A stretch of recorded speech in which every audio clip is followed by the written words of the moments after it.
Olá, gestores e gestoras social media. Estou aqui para mais uma entrevista do Gestor Entrevista, hoje com Mariana Cabral, que é a Head de Marketing da MLabs. E aí, Mari, tudo beleza? Tudo bem, grata aí pelo convite, estou falando com o pessoal, fico feliz de ter essa oportunidade.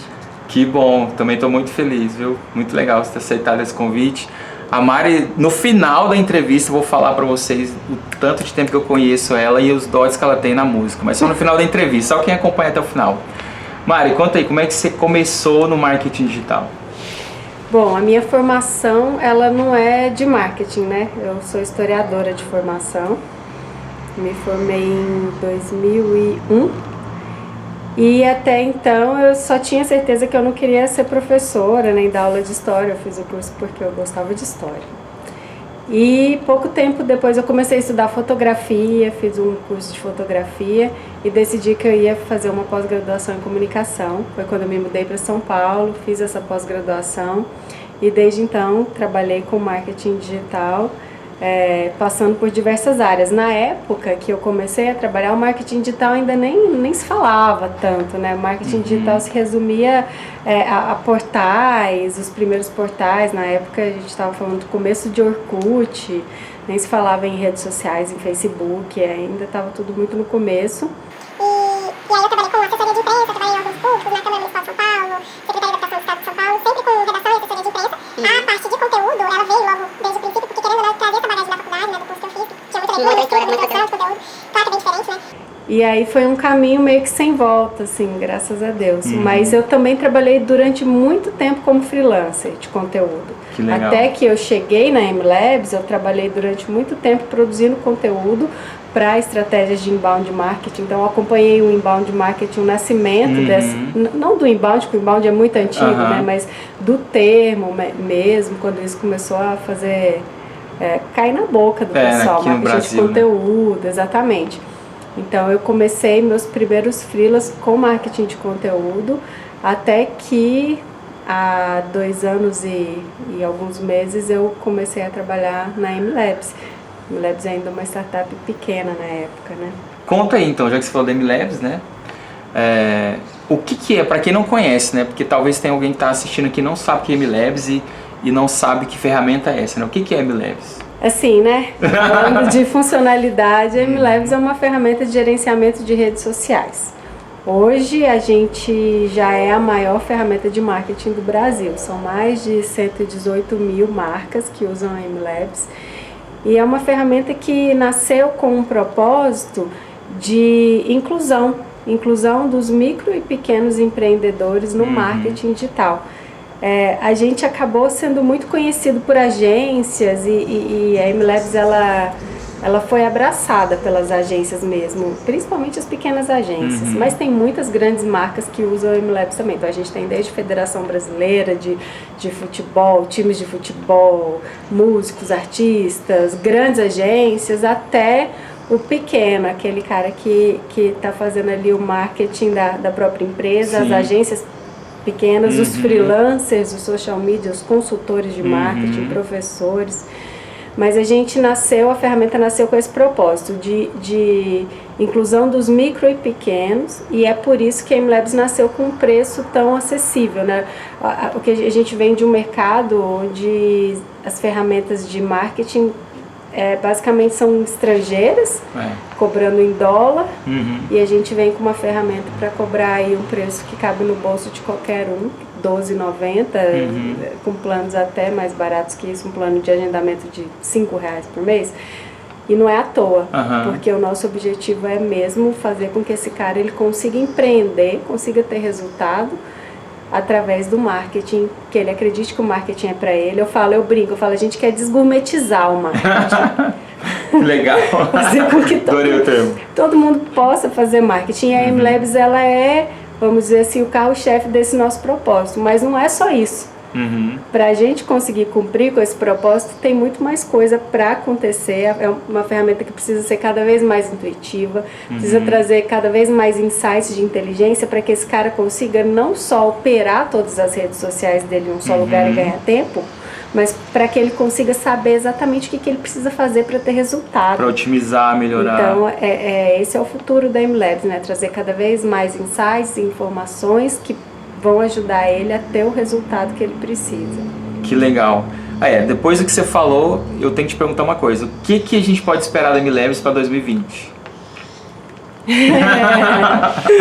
Olha, como toda startup, né, a MLabs ela está aí numa fase assim de escalonamento. Então, assim, a gente já em 2019 foi um ano muito importante para a gente enquanto empresa. A gente conseguiu crescer muito, saímos de 14 pessoas para 54, se não me engano, né? Investindo bastante em tecnologia, infraestrutura, atendimento, um pouco em marketing também, o time de marketing cresceu. Mas assim, basicamente a gente vai continuar caminhando dentro desse nosso propósito de construir uma ferramenta mais intuitiva, mais acessível, mais completa, que faça muito mais sentido para o pequeno e médio empreendedor, e trabalhando com outras frentes também que vão ajudar ele através de educação, através de conexões. Então a gente quer conectar esse micro e pequeno empreendedor com toda a rede de profissionais e serviços que ele precisa para ter o resultado. Legal. Porque não necessariamente ele é o cara que vai criar e operar toda a estratégia dele. Pode ser que ele seja, pode ser, e a MLabs vai servir para essa pessoa também. Mas pode ser que ele contrate um freelancer para ajudar ele? Sim, e a MLabs também tem que ajudar ele de alguma forma nesse sentido. Então, assim, os nossos planos, eles caminham dentro dessas frentes, né? De educar esse empreendedor e de dar a mão para ele mesmo naquilo que ele possa precisar. E, obviamente, né, à medida que a gente evolui a MLabs para esse empreendedor, a MLabs também faz muito sentido para agências que conseguem ter um trabalho ainda mais inteligente, né? A gente oferece muitos recursos para agências, né? Muitos recursos para franquias que gerenciam centenas de perfis em diferentes redes sociais, estão buscando ali uma forma de centralizar essa gestão, não só em termos de ferramenta, mas assim, em inteligência também, né? A MLabs trazendo insights a partir de dados. A gente é uma ferramenta que coleta muitos dados e hoje a gente tem muitos dados por segmento. Então a gente vai conseguir ajudar o dono do salão de beleza com dados do segmento dele. Então, poxa, qual que é uma taxa de engajamento saudável para um pequeno salão de beleza de até não sei quantos mil seguidores? A gente vai contar isso. Como que você pode produzir seu conteúdo? Qual que é o formato? Qual que é o melhor dia? Qual que é o melhor horário? Quais são as hashtags? Qual que é o melhor tema? A MLabs, ela provavelmente vai evoluir para uma ferramenta de bastante inteligência. Que legal. Isso tudo para facilitar, otimizar, acelerar, né, a gestão, otimizar o tempo e também facilitar a tomada de decisão, né? Com certeza. Porque aí, assim, é impressionante isso que vocês estão fazendo, porque realmente é para ajudar todo mundo, né? Muito legal mesmo. Mari, eu sei que você contou também de um pouco do trabalho que você fez lá dentro, até mesmo da sua construção de carreira lá dentro. Eu falo muito com meus alunos, com a minha audiência, da importância de desconstruir uma carreira no marketing digital, da gente sempre pensar no próximo level, né, no próximo passo. Você começou lá fazendo um trabalho de gestão de conteúdo, né? Você pode falar um pouco como foi esse trabalho que foi feito com o site e tal? A MLabs, até mais ou menos 2017, ela ainda tinha um time muito enxuto, né? Quando eu entrei na MLabs, nós éramos 7 pessoas, incluindo o Caio, que é o nosso CEO. O Rafael, que é fundador da MLabs, junto com o Caio, o William e o Marcos, ele estava ali também, mas ele também estava à frente da agência, que ele tem uma agência. Então, assim, no dia a dia mesmo, todo dia, eram essas 7 pessoas. Então, quando eu cheguei, a MLabs não tinha uma estrutura de marketing, não tinha um time, não tinha ninguém ali dentro que fazia o marketing. A gente tinha a agência do Rafa, que prestava alguns serviços pra gente, que eram serviços de social ads e links patrocinados.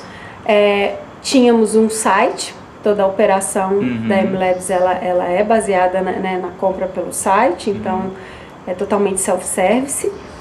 E um blog nascendo, que ali já tinha alguns conteúdos, uma produção de conteúdo ainda desestruturada, que não era tão frequente ainda, e também pouco, não se olhava tanto assim para questões técnicas do marketing de conteúdo. Como eu cheguei com essa experiência de conteúdo, e eu estava sozinha ali, eu comecei por isso. Mas até comentei com você assim, que não é que eu acho que o site, o blog são os melhores caminhos para se começar, pelo contrário. Hoje, pelo que a gente vê dos nossos clientes, pelo que a gente vê das marcas, as marcas elas começam nas redes sociais. As marcas, antes de terem um site, se elas tiverem um site... Se tiver necessidade até. Pode não ter essa necessidade. Às vezes, mesmo um negócio local tem uma presença ali no Google Meu Negócio que já resolve, tá tudo resolvido. Mas no nosso caso a gente já tinha, eu trazia essa skill, então eu acabei construindo esse trabalho no blog da MLabs. Então assim, a gente fez uma reestruturação do site, então toda a parte de SEO, otimização para mecanismos de busca, foi revista, a gente reestruturou muita coisa dentro do site, construiu uma estratégia de marketing de conteúdo que estava integrada às redes sociais, então assim, todo o conteúdo que a gente produzia para o blog, ele também alimentava nossas redes sociais. Mas naquele momento, ali eu estou falando de 2017, eu não conseguia ter linhas editoriais para as redes sociais que iam muito além daquilo que a gente fazia no blog. E a gente já começou a ter um resultado bem bacana com isso. Na época a gente ainda fazia muito Facebook, né? Hoje em dia já a galera já não está fazendo tudo mais. É tudo muito fluido, né? E aí a gente conseguiu estruturar uma estratégia de marketing de conteúdo e também me baseei muito na ajuda de freelancers. Então, eu produzia conteúdo, mas a gente tinha uma frequência já alta de conteúdo. A gente postava pelo menos 10, 12 conteúdos no blog todo mês. E aquele conteúdo, ele alimentava uma estratégia de social que, na época, eu fazia 4-4-4, né? Que eu pegava o mesmo post do blog, ele me rendia 4 conteúdos para as redes sociais, que eu postava em 4 dias diferentes, 4 horários diferentes, com 4 criativos diferentes. E aí eu conseguia maximizar o alcance daquele meu conteúdo. Que legal. E foi muito legal, porque era o que a gente podia fazer. A gente tinha que tirar leite de pedra, tinha que fazer muito com pouco. Então, o pouco conteúdo que eu conseguia produzir para um canal, eu desmembrava ele para vários canais e criava uma frequência, uma alta frequência com aquele conteúdo.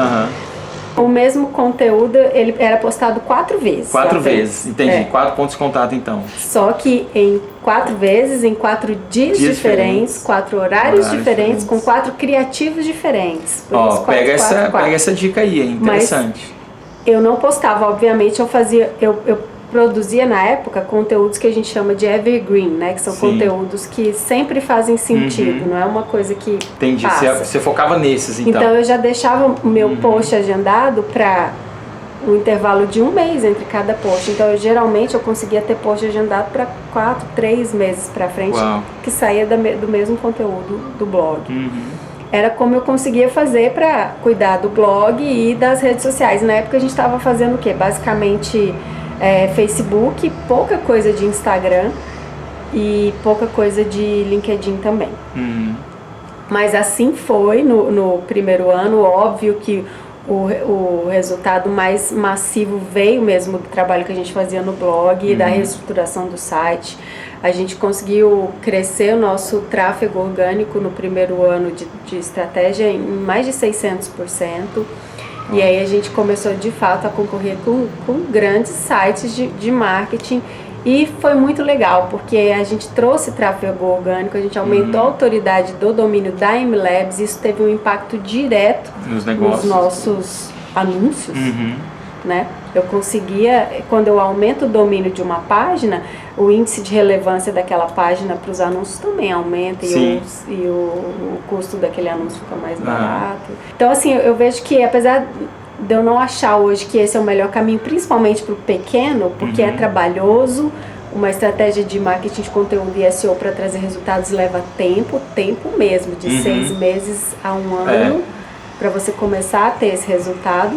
E nas redes sociais você consegue trilhar um caminho mais rápido, mas é um caminho válido e que traz um resultado que tem um ROI excepcional, né? O ROI do marketing de conteúdo, ele chega a ser 6 vezes maior do que o ROI de mídia, de social ads. Então, eu acho que foi um bom começo. Foi um bom começo, assertivo.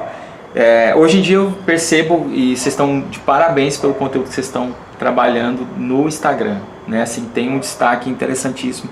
Eu até iniciei um processo de fazer o post do dia, e aí eu estou fazendo um trabalho para não ser repetitivo, que é o post que vem da MLabs, é sempre muito interessante.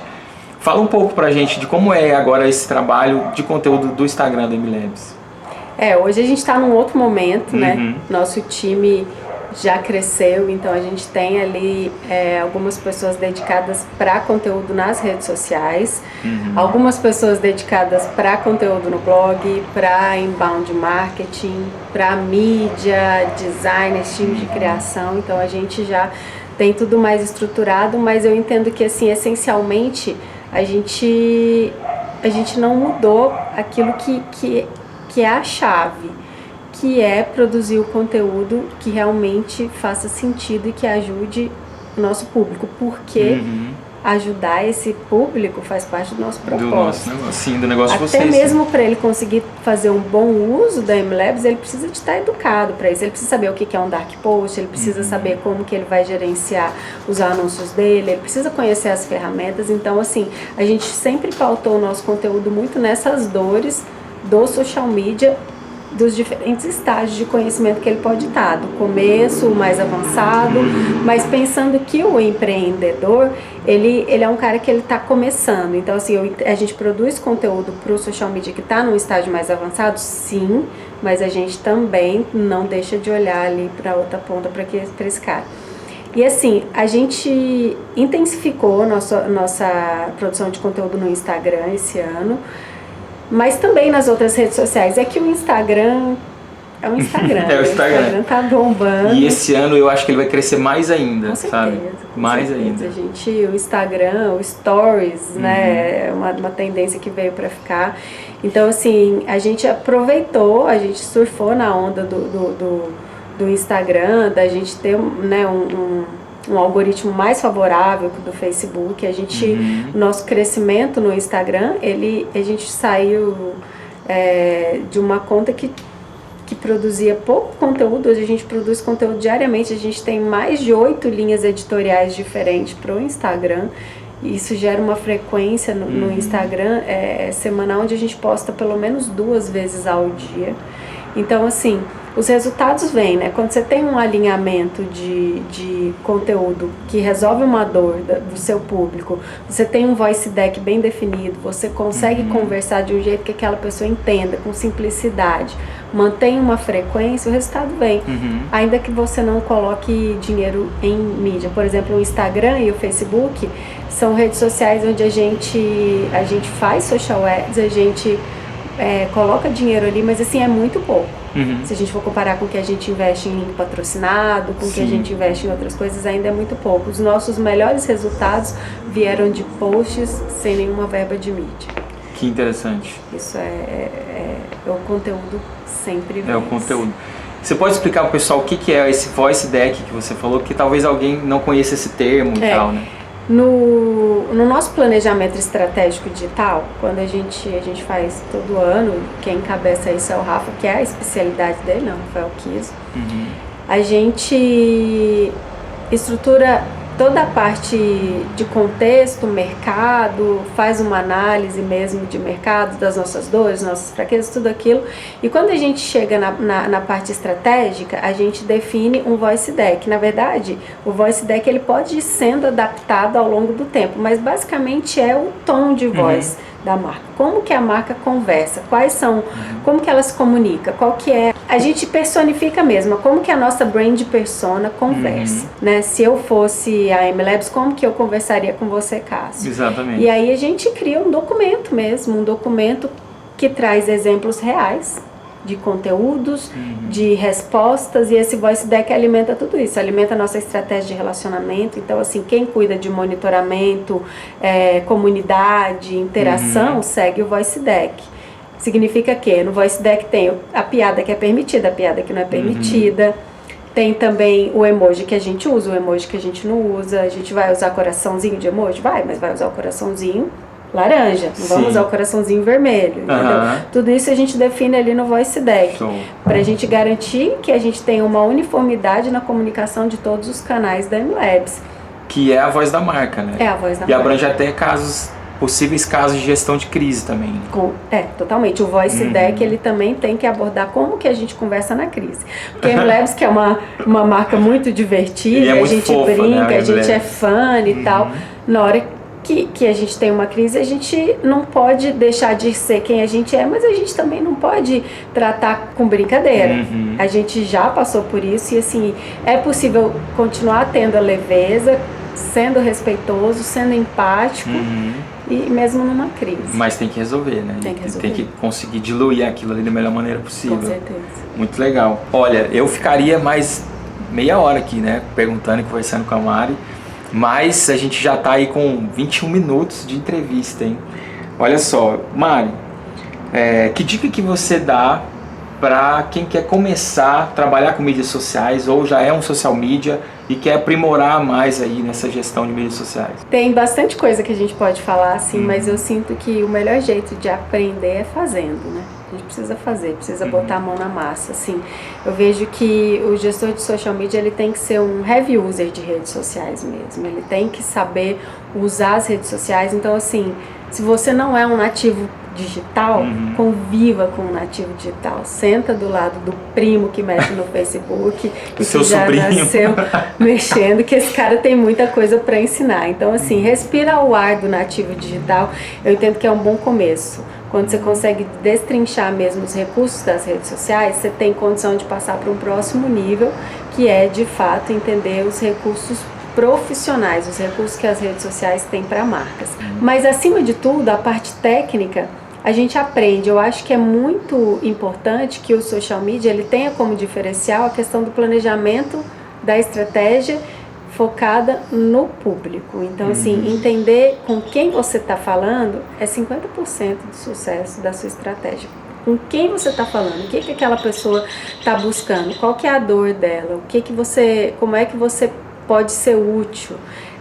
Uma estratégia de social, de marketing de conteúdo, até mesmo o SEO, ela tem sua força na relevância do conteúdo. E o conteúdo relevante é o conteúdo que responde uma dúvida na hora certa, para a pessoa certa. Legal isso que você falou, na hora certa, para a pessoa certa. Isso faz toda a diferença. Ó, vocês com certeza vão querer acompanhar um pouco mais o que a Mari tem para dizer. Mari, você vai deixar qual canal aí para as pessoas te conhecerem mais? Vou deixar meu LinkedIn. Eu posso ir no LinkedIn. LinkedIn é tendência. Uou, muito bom. Ó, Mariana Cabral, tá no LinkedIn. Eu vou deixar o link aqui embaixo. E vou deixar aqui para vocês também o link para vocês conhecerem mais a ferramenta MLabs. E agora, para quem ficou, né, no final aqui da entrevista, eu tenho que contar para vocês. A Mariana, ela foi a primeira baixista da minha banda. A banda Flor de Já, quando a gente fazia ensaios em 2003, a Mariana toca baixo. Eu acho que você toca baixo até hoje, né? Toca baixo muito bem, adora Beatles, né? Toca muito bem. E aí ela foi a primeira baixista da banda Flor de Já. Foi uma experiência bem legal. E a gente manteve amizade, né? Sou amigo dela há muitos anos e hoje em dia feliz demais de ver ela, né, trabalhando com a MLabs, e uma satisfação, né, estar te entrevistando aqui. Muito bom. Quem diria, né? Quem diria a gente daqueles ensaios tá aqui agora, né? Muito legal, muito bom. Muito sucesso bom. Aí no canal, Massa. Sucesso aí com o seu curso e tamo junto. Vamos, vamos que vamos. Que bom, mano. Show, muito bom. Valeu. Que também já foi, tá gravando. Fique bem tranquila que qualquer coisa eu edito, Tô né? super acostumada. As entrevistas, né? Famosa. Fantástico, tudo, né? Isso aí. Só mais uma. Daqui a pouco você sai tem outro. Mariana Cabral, então? Mariana Cabral, primeira vez que eu tô entrevistando a Mariana Cabral. Na verdade, a primeira vez que eu tô falando com a Mariana Cabral, né? Porque até então era Mariana Saraiva, né? Não, na minha numerologia falou que o Cabral era o melhor pra meu nome artístico. Pra fluir é mesmo. Eu dei sorte que quando eu fiz minha numerologia, aí a numerologia mostrou que o meu nome artístico tava bom, pra eu não precisar mudar, né? Que eu já usava Cássio de Lima, né? há muito tempo. Brincando, Vamos lá. é só um nome de casada mesmo. Alright, então vamos lá.